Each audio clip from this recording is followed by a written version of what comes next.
지심을 담은 전형 분석 2탄입니다. 학생부 종합전형 어떻습니까? 교과 성적만으로 되지 않습니다. 교과 성적 이외에 다른 부분들까지 종합적으로 판단하기 때문에 바로 학생부 종합전형이죠. 그래서 학생부 종합전형을 이해하기 위해서 굉장히 다양한 요소들을 알아야 됩니다. 학생부의 각 영역의 특징과 각 영역에서 어떤 부분들을 강조하는 것이 좋은지, 그렇다면 그걸 강조해서 나의 역량을 제대로 대학에 전달하기 위해서는 어떤 것들이 필요한지 등등 굉장히 많은 부분들이 필요합니다. 그래서 부담스럽죠. 단순히 한 학기가 아니라 한두 해가 아니라 5학기 전체 열심히 해야만 종합전형에서 좋은 성과를 거둘 수 있거든요. 그런데 그 중에서도 오늘 제가 말씀드릴 부분은 바로 학생부 종합전형 그리고 서류평가할 때의 평가 요소에 대한 겁니다. 평가 요소를 제대로 알고 나면 여러분들이 지원을 희망하는 대학을 초점에 두고 내가 남은 시기 동안 어떤 것들을 더 중점적으로 준비해야 되는지를 알 수가 있거든요. 그럼 한번 살펴보도록 하겠습니다. 학생부 종합전형의 평가 요소의 분석을 한번 해보겠습니다. 위에 서울대부터 이화여대까지의 자료가 있죠. 위쪽에 표를 보시면 학업 역량, 탐구 역량으로 시작합니다. 그리고 진로 역량, 전공, 적합성 또는 계열 적합성이라는 표현 들어보셨을 거예요. 그리고 발전 가능성과 잠재 역량이라는 표현이 있고요. 마지막으로 공동체 역량과 인성, 사회성에 대한 표를 바탕으로 해서 축으로 해서 이 대학들과 함께 살펴보도록 하겠습니다. 서울대 보시는 것처럼 학업 역량, 탐구 역량에 해당되는 즉 학업 역량을 7등급으로 분류해서 평가를 합니다. 그런데 그 옆에 있는 학업 태도나 학업의 소양은 몇 등급으로? 3단계로 나눠서 평가하죠. 그 얘기는 무슨 얘기일까요? 학업 역량과 학업 태도, 학업의 소양 중에 어떤 것들이 더 중요하다고 판단하고 있는 걸까요? 더 세세하게 구분해서 우리는 너희의 이런 부분들을 더 중점적으로 볼 거야 라고 이미 선언하고 있는 겁니다. 뭐가 중심이죠? 학업 역량입니다. 연세대는 어떻습니까? 학업 역량과 진로 역량을 70% 반영하고 있죠. 그리고 공동체 역량 30%가 있습니다. 학업 역량과 진로 역량을 70% 반영할 때 어떤 부분이 더 중점적으로 다뤄지느냐? 당연히 학업 역량 쪽에 초점이 더 맞춰져 있습니다. 다만 진로 역량이 굉장히 특출난 학생이라면 그 부분에 있어서도 좋은 점수를 받을 수는 있겠죠. 그리고 이 아래 보시죠. 고려대 학업 우수자 전형 그리고 계열 적합형이 있습니다. 2024 대입과 달리 고려대 학업 우수자 전형은 올해 최저는 유지하지만 면접은 폐지합니다. 즉 서류형으로 바뀐 거죠. 고려대 계열 적합형은 학업 역량 40% 그리고 재시문 면접을 실시한다는 거 이미 다 알고 계실 겁니다. 그런데 이 서울대부터 시작해서 연세대, 고려대 그리고 서강대, 성균관대에 이르기까지 제가 빨간색으로 표시한 부분들 중점적으로 한번 보시죠. 어떻습니까?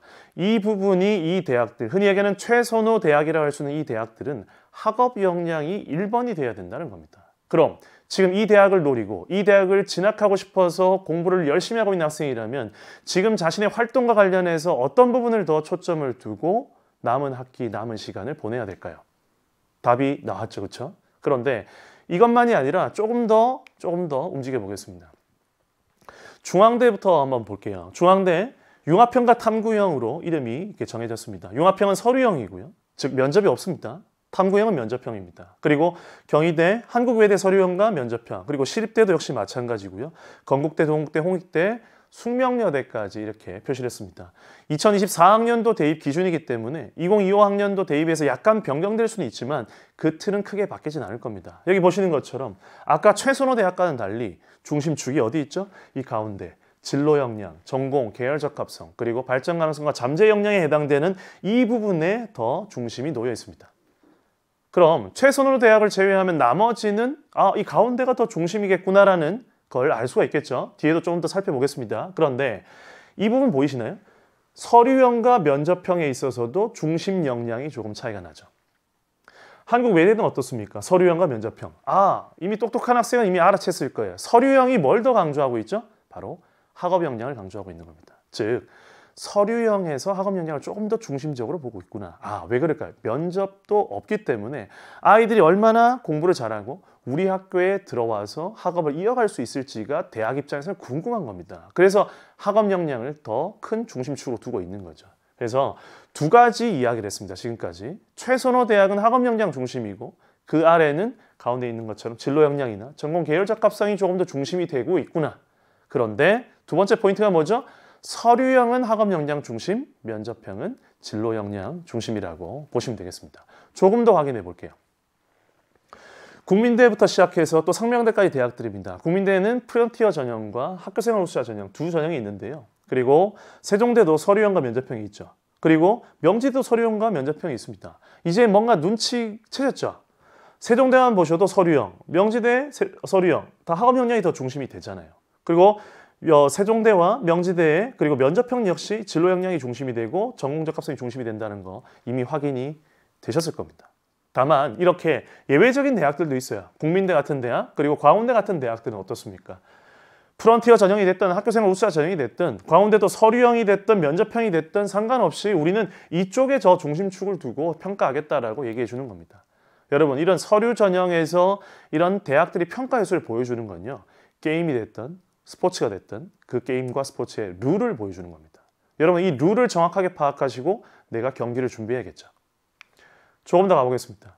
여대들 조금 모아봤는데요. 성신여대, 서울여대, 그리고 동덕여대, 덕성여대 모두 제가 말씀드린 그 틀 안에서 움직이고 있습니다. 아무래도 여기 보시는 것처럼 서류형들 보이시죠? 학업역량, 덕성여대. 그렇죠. 학업역량이 조금 더 서류형은 중심이 되고 여기 가운데 보시는 것처럼 면접형에 해당되는 성신여대 면접 자기주도 인재 전형과 그리고 서울여대 면접 전형 그리고 동덕여대 면접 실시하죠. 이 전형들은 진로 역량이 조금 더 중심이 된다는 거 확인하셨을 겁니다. 종합전형 평가 요소에 대한 파악이 필수예요. 지원을 희망하는 대학은 반드시 숙지하셔야 됩니다. 여러분, 지원을 희망하는 대학이 몇 개인가요? 200개인가요? 아닙니다. 여러분들이 지원을 희망하는 대학은 기껏해야 10개 남짓이에요.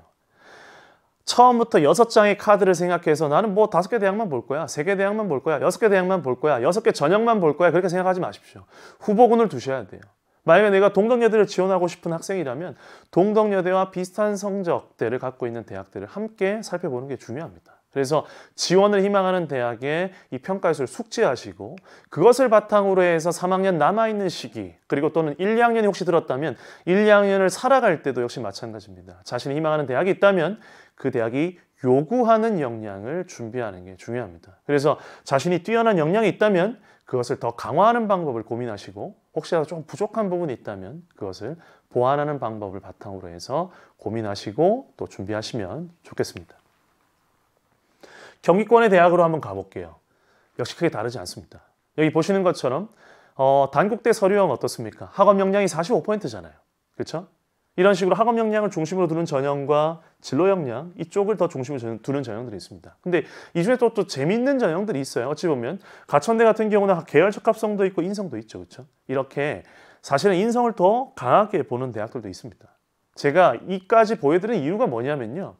우리가 알게 모르게 최근에 현장이 그렇습니다. 선생님들도 그렇고 학부모님들도 역시 마찬가지입니다. 이제 종합전형에 있어서는 전공이 이런 것들이 중요한 게 아니라 전부 다 학업 역량이 중요하다 그러던데요.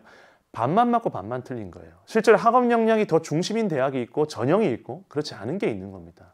그렇다면 우리가 종합전형 평가를 하나의 잣대로 보지 말고 자신이 지원하려는 대학, 자신이 관심 있는 대학 위주로 해서 그래서 봐야 되지 않나라는 생각이 듭니다. 일단 정리를 해보면 이렇습니다. 최선호 대학은 아무래도 학업 역량을 조금 더 중시하고 있어요. 왜? 우리 대학에 와서 공부할 수 있겠니? 라고 묻는 겁니다.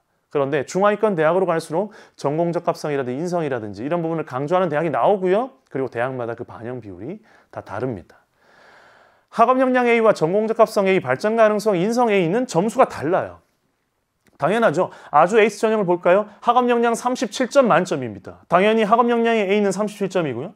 전공적 합성 A의 만점은 35점입니다. 공동체 의식의 만점은 28점이 되겠죠.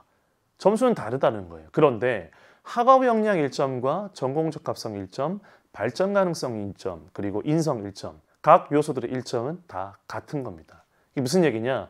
여러분들이 어떤 영역이든 어떤 장점이 있든 간에 그 부분이 장점이 있다면 그걸 더 살려서 여러분들의 어떤 매력을 충분히 대학에 전달할 수 있다고 생각합니다. 그래서 종합전형을 준비하는 학생이라면 자신이 강점이 뭔지 그리고 대학이 어떤 식으로 평가하는지를 살펴서 나에게 유리한 포인트들을 찾아가는 게 종합전형의 시작이라고 보시면 되겠습니다.